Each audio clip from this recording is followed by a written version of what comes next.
Wito wangu kwa wananchi wanaopatiwa mafunzo, kwa maana hawa wanaopatiwa mafunzo siku ya leo na wengine ambao hawakufanikiwa kuwepo hapa, zinapotokea fursa kama hizi wazitumie kikamilifu, kwa sababu ni dhamira ya serikali kuhakikisha wananchi hawa wanakuwa na kipato kizuri na maisha yao yanaboreshwa.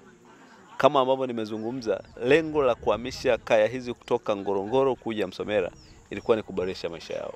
Lengo kubwa ni kwamba tunatakiwa tuhakikishe Watanzania wenye nchi yetu tunashiriki kwenye shughuli mbalimbali za kiuchumi na kushiriki kuwa sehemu ya uchumi wa nchi yetu, na hatimaye tuboreshe uchumi wa mtu mmoja mmoja, lakini pia na uchumi wa nchi kwa ujumla. Tumewaletea mafunzo ya elimu ya namna gani wanaweza wakaanza biashara zao, lakini tunatambua kuna wengine ambao walikuwa wameanza kidogo kidogo biashara hata kama walikuwa wanafanya kwa mazoea. Wao kuna mafunzo maalum ambayo tutawapitisha, mafunzo ya kuendeleza biashara zao. Mafunzo haya ni muhimu kwetu kwa sababu ni za kiuchumi. Na kama ni za kiuchumi, matumaini ni kwamba zitaenda kutuwezesha kubadilika kiuchumi, kuwawezesha wananchi kutambua fursa zilizoko na kutumia fursa zilizopo.